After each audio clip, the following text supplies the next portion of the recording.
on a une année formidable, une séquence absolument formidable, puisque une année d'audience sur tous les titres du groupe et des abonnements. Bref, une année très belle et qui coïncide avec ma prise de fonction, puisque j'ai fêté mon anniversaire d'1 an. Et cette année, elle a été pour moi avec des enjeux qui étaient prioritaires, qui étaient les hommes. Donc le premier sujet, c'était en effet l'humain, les talents, faire émerger les talents qu'on avait en interne, faire venir des talents, des nouveaux talents, des métiers. On a 6 nouveaux métiers au sein de la régie et on a presque 30% de gens qui ont soit sont nouveaux, qui soit ont changé de mission. Donc on a vraiment travaillé sur ce renouvellement. Le deuxième, c'était notre relation au marché.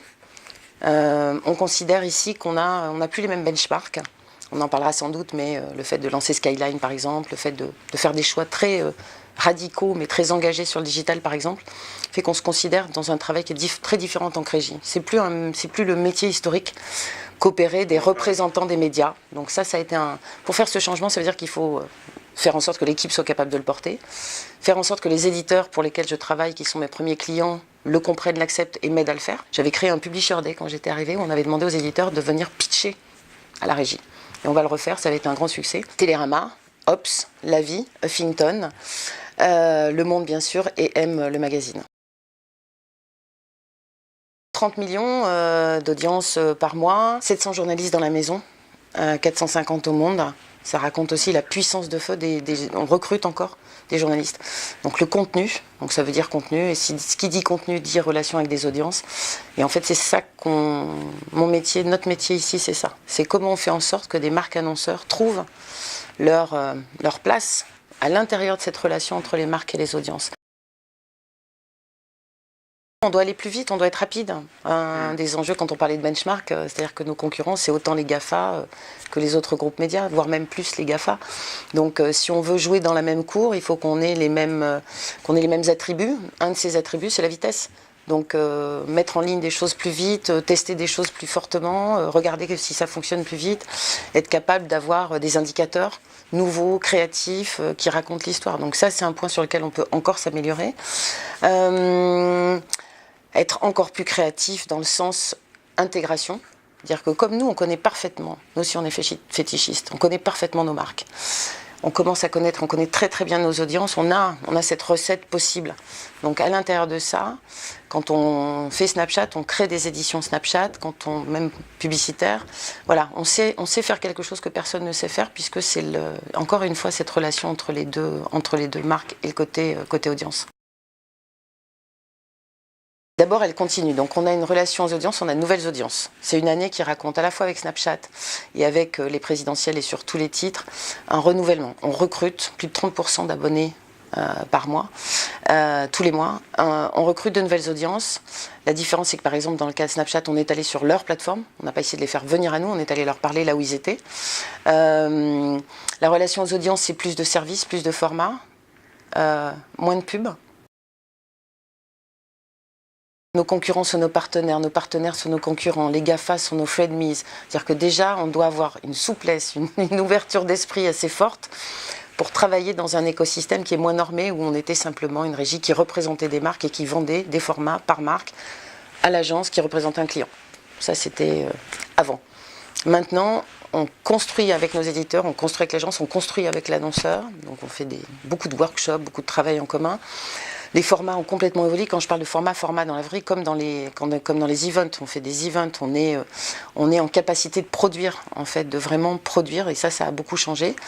Et puis surtout, on a un storytelling, en fait. La réalité, c'est qu'on vend plus, on raconte des histoires de ces audiences-là à ces marques et de ces marques vers ces audiences. Et nous, on doit faire en sorte de calibrer ça, et ensuite on doit faire en sorte d'avoir des indicateurs quand même pour évidemment être capable de le mesurer.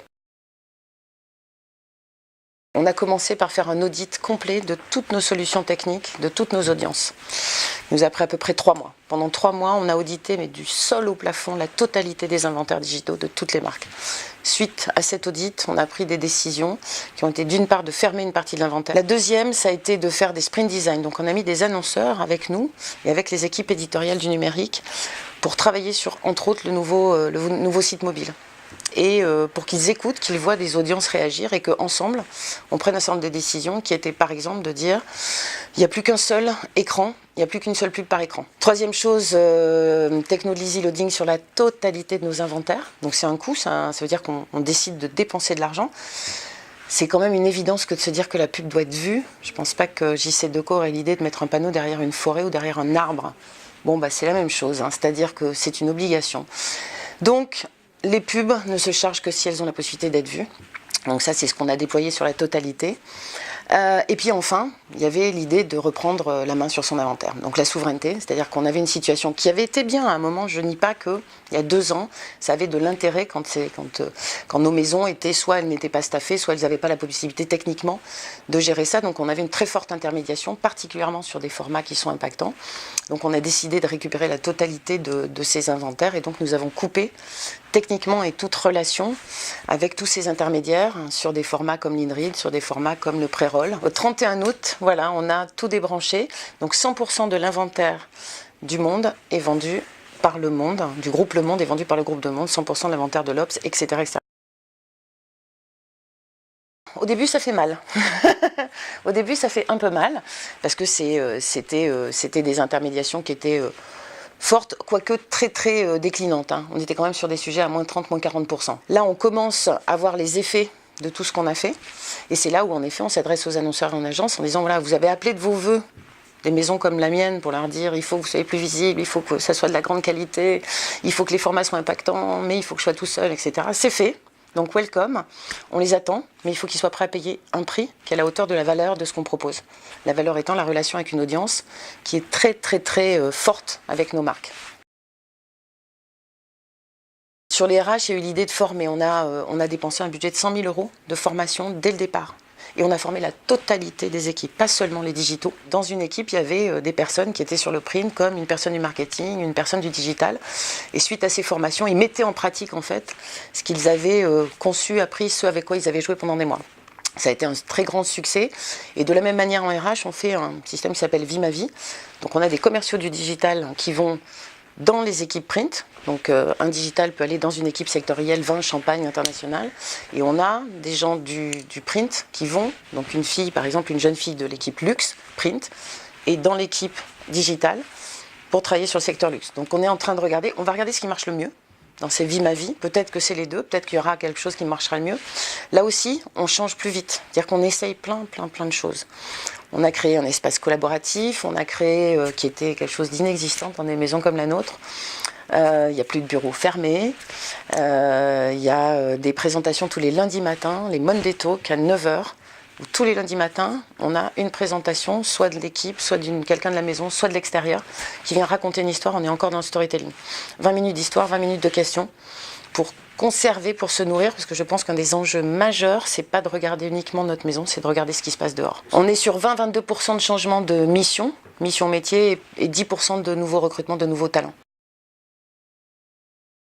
Ce qui est intéressant dans Skyline, c'est que ça raconte un peu tout ça.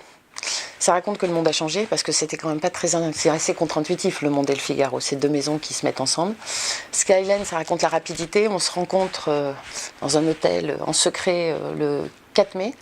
On annonce Skyline le 6 juillet, on met en ligne la première campagne le 6 septembre. Ça raconte donc cette vitesse, ça raconte que tes ennemis d'hier ou tes compétiteurs d'hier sont tes amis de demain.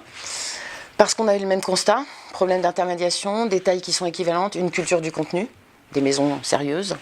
Donc c'était possible, une gouvernance simple. C'est être dans le terrain de jeu des GAFA, pas contre, mais dans le terrain de jeu. Donc il fallait être simple, donc un guichet unique. On achète soit par Le Monde, soit par Le Figaro. On a 4 formats, 3 écrans. Transparence totale sur la totalité du reporting, de la data qui est une nomenclature entre les deux et qui permet d'avoir une data non pas commune puisqu'on ne mélange pas nos bases de données, mais une data, une nomenclature qui permet de cibler. Skyline, c'est quelque chose, on met le meilleur de ce qu'on a en commun. On a signé 1 million d'euros de campagne. La plupart sont sur les 3 écrans, donc ça c'est super intéressant. On est sur des CPM qui sont, je dirais pas hauts, parce que c'est des CPM normaux en fait. C'est des CPM qui sont à la hauteur de ce qu'on propose. Mais en effet, par rapport à certaines offres, networking ou autres, on est au-dessus, et ça fonctionne. Donc ça veut dire qu'il y a une capacité des annonceurs à payer cette valeur-là. Et ce qui est intéressant, c'est qu'on est sur du newbies dans un certain nombre de cas. C'est des annonceurs en tout cas qu'on n'avait pas vus sur nos formats digitaux, vidéo, de secteur food, de secteur toilette beauté. Donc on a des choses qui sont super. Donc tout de suite, on est sur un très beau trend.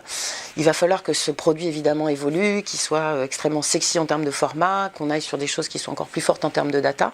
Mais on est plutôt très content et on espère qu'on va être soutenu puisque, encore une fois, on a beaucoup entendu les annonceurs se plaindre d'un certain nombre de problématiques de c'est trop compliqué de vous acheter, j'ai des problèmes de transparence de l'autre côté, mais la visibilité c'est prioritaire.